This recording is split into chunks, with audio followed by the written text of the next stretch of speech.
खुदा के दीन की खिदमत का एक अनमोल इदारा है।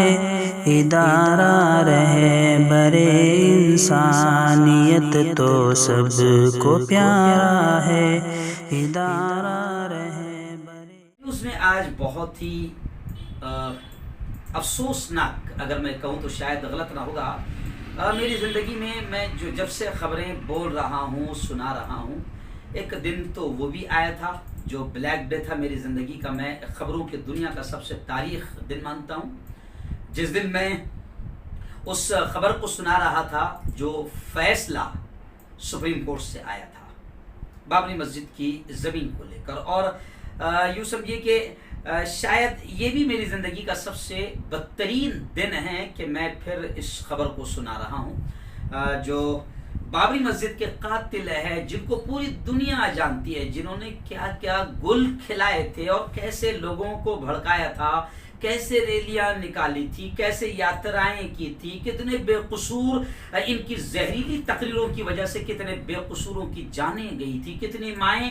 यूँ समझिए कि बेसहारा, कितने बूढ़े बुजुर्ग माँ बाप हुए थे और कितने बच्चे यतीम और कितनी बहनें विधवा हुई थी। मुझे अफसोस है कि ये तमाम की तमाम बड़े पवित्र है, बड़े पासा है, इनसे कोई गुनाह नहीं हुआ है, इनसे कोई जुर्म नहीं हुआ है। ये मैं नहीं कह रहा हूं, अदालत कह रही है। जी हां, सीबीआई की अदालत ने ये बात कही है। ये तमाम लोग पवित्र है, पारसा है, इन्होंने कोई जुर्म नहीं किया है, न इन्होंने बाबरी मस्जिद गिराई है, न इनकी वजह से कोई ऐसा मामला हुआ है। हाँ, ये अलग बात है कि सुप्रीम कोर्ट एक तरफ कह रही है कि बाबरी मस्जिद गिरी है और बाबरी मस्जिद को गिराना जुर्म है, इसके गिराने वाले मुजरिम हैं। मगर अफसोस ये कि मुजरिम तो इसके गिराने वाले हैं, मगर पकड़े किसको? ऐसा लगता है कि जैसे जादू के जरिए से वो मस्जिद गिराई गई, बाबरी मस्जिद शहीद की गई। क्योंकि अब सीबीआई अदालत, पहले 16-17 तो दुनिया से चले गए जो मस्जिद के मुजरिम थे, मस्जिद के कातिल थे। अब ये जितने 32 बचे थे, ये भी मरने के करीब थे। तो कम से कम दुनिया ये देखना चाहती थी कि इंसाफ पर हमें यकीन है, अदालतों पर हमारा भरोसा है। देखो, आज तक तो भरोसा है और हम रखते भी हैं, मगर क्या करें, अदालतों से ऐसे फैसले आ रहे हैं कि पागल भी बोलने पर मजबूर हो रहे हैं और अदालतों का एहतराम खुद अदालतों के जज खत्म कर रहे हैं। बल्कि ये जो फैसला आया है, ये तो सीबीआई अदालत का है, जिस पर सीबीआई को बहुत ज्यादा अहमियत दी जाती है हमारे यहाँ। अभी देखिए आप, सुशांत सिंह की जांच सीबीआई से करवाई जाए, मगर 28 साल के बाद सीबीआई जांच करने के बाद कहती है कि ये जितने भी है ये मुजरिम नहीं है। जबकि मुजरिम अदालत के बाहर ये चीख कर कहता है, एबीपी न्यूज को मैंने देखा कि मुजरिम अदालत के बाहर आने के बाद कहता है कि मुझे गर्व है इस बात पर, हमें फख्र है इस बात पर कि हमने मस्जिद को तोड़ा, हमने मस्जिद को गिराया, और हम नहीं गिराते तो फिर राम मंदिर कैसे बनता? तो मुजरिम एक तरफ ये कह रहा है और अदालत कह रही कि नहीं बेटा, तूने नहीं तोड़ा, तू मुजरिम नहीं है, तू याद कर, तू था ही नहीं वहां पर, तूने मस्जिद नहीं तोड़ा है। और अदालत ने जो अल्फाज कहे, जो फैसला आया है, इस वक्त यूँ समझिए कि अदालतों का एहतराम लोगों के दिलों से ख़त्म होता हुआ नज़र आ रहा है। जी हाँ, मुझे याद है कि अबू आसिम आज़मी की मैंने वीडियो कल लगाया हूँ। अबू आसिम आज़मी ने बड़े सख्त अंदाज में सीबीआई के ताल्लुक से कहा है, वो वीडियो मेरे चैनल पर ज़रूर देखना। अबू आसिम आज़मी का मैंने बयान लगाया है, लेकिन जब मैं उनके साथ था सियासत में तो अक्सर वो अपने बयानों में, भाषणों में एक शेर कहते थे कि इंसाफ जालिमों की हिमायत में जाएगा, इंसाफ जालिमों की हिमायत में जाएगा। ये बात है तो कौन अदालत में जाएगा? यानी अदालत का एहतराम भी खत्म हो जाएगा। और किसी ने बड़ा प्यारा शेर कहा कल के फैसले पर कि कातिल की ये दलील मुंसिफ ने मान ली, मकतूल खुद गिरा था खंजर के सामने।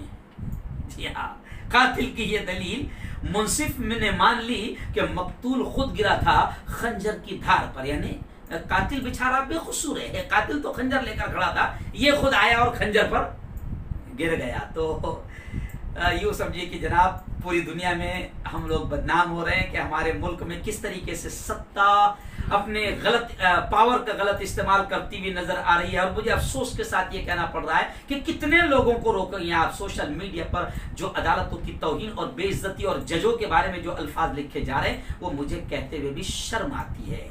और क्या करें, क्योंकि लोग देख रहे हैं, अंधे नहीं हैं।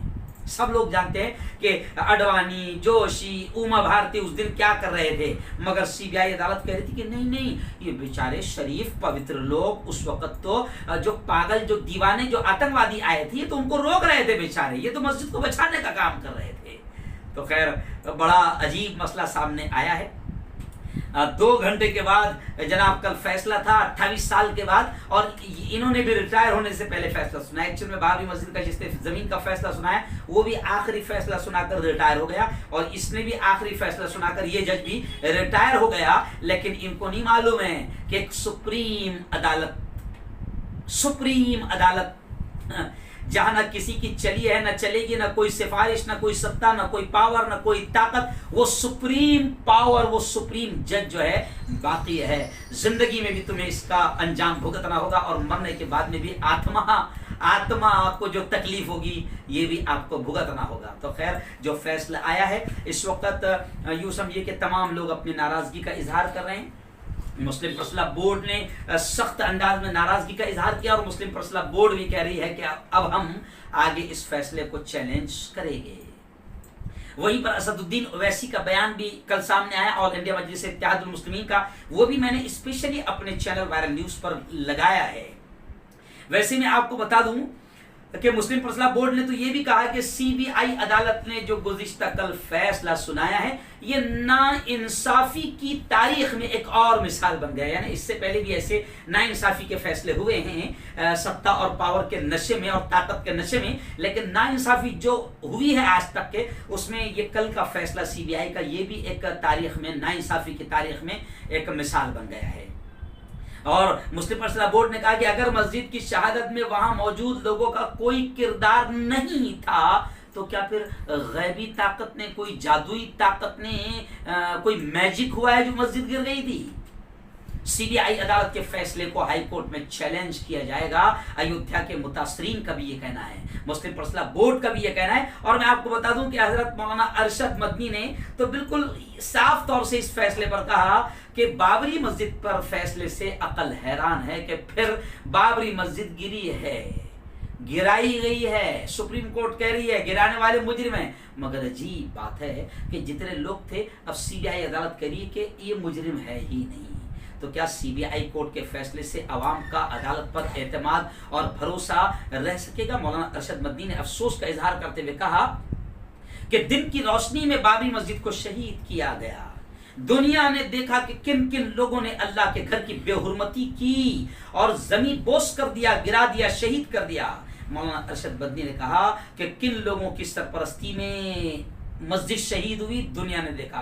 कौन लोग उस वक्त उत्तर प्रदेश के इख्तिदार पर फाइज थे, बावजूद इसके सीबीआई की अदालत ने जो फैसला सुनाया वो बिल्कुल हैरान करने वाला है, बिल्कुल हैरान करने वाला है। अकल हैरान है कि आखिर ये क्या हो रहा है अदालतों में जी। और मौलाना महमूद बद्दी का भी इस वक्त बयान आया है कि सीबीआई अदालत का फैसला ये इंसाफ के तकाजों के बिल्कुल मुनाफी है जी। इंसाफ के जो तकाजे हैं ये बिल्कुल उसके खिलाफ है। इस फैसले ने अदालत पर एक सवालिया निशान को और गहरा कर दिया। पहले ही अदालतों के जो बड़े बड़े फैसले 2-3 आए हैं, इससे पहले ही तो लोगों का अदालतों पर से भरोसा उठता जा रहा था, मगर अब सीबीआई जो मुल्क की सबसे मजबूत टीम मानी जाती है, अगर किसी का मसला बिल्कुल बारीकी से हल करना हो तो सीबीआई से जांच का मुतालबा किया जाता है, मगर अब तो सीबीआई भी शक के दायरे में खड़ी हो गई है कि सीबीआई भी अब पूरी तरीके से नाकाम हो चुकी, बल्कि नाकाम हो चुकी है, या क्या कहे, अल्फाज भी कहना अजीब लगता है। तो सीबीआई का जो एहतराम लोगों के दिलों में था ये भी खत्म हो गया है। अब अगर सीबीआई अपने एहतराम को बाकी रखना चाहती है तो फिर सीबीआई को अब खुद सोचना पड़ेगा कि उन्हें लोगों का भरोसा पाने के लिए क्या करना पड़ेगा। खैर, कांग्रेस पार्टी ने भी ये कहा है कि सीबीआई कोर्ट का फैसला सुप्रीम कोर्ट के फैसले और आइन, दस्तूर और संविधान के खिलाफ है। कांग्रेस ने साफ तौर से कहा कि पूरा मुल्क जानता है कि बीजेपी और आरएसएस के लीडरों ने सियासी फायदे के लिए फिरका वाराना हम आहंगी को तोड़ने के लिए घिनौनी साजिश रची थी, पूरे मुल्क में नफरतों का माहौल बनाया था। जी हाँ, आइए थोड़ा सा आखिर में मैं आपको बता दूं, हंसी भी आ रही है, क्या करें, अफसोस भी हो रहा है कि कैसे लोगों को अदालतों में मामला ले जाने के लिए अब कहा जाएगा, क्योंकि लोग तो गालियां देंगे। अदालत का नाम सुनते से लोग इतने नाराज है कि वो तो बिल्कुल बुरा भला कहेंगे।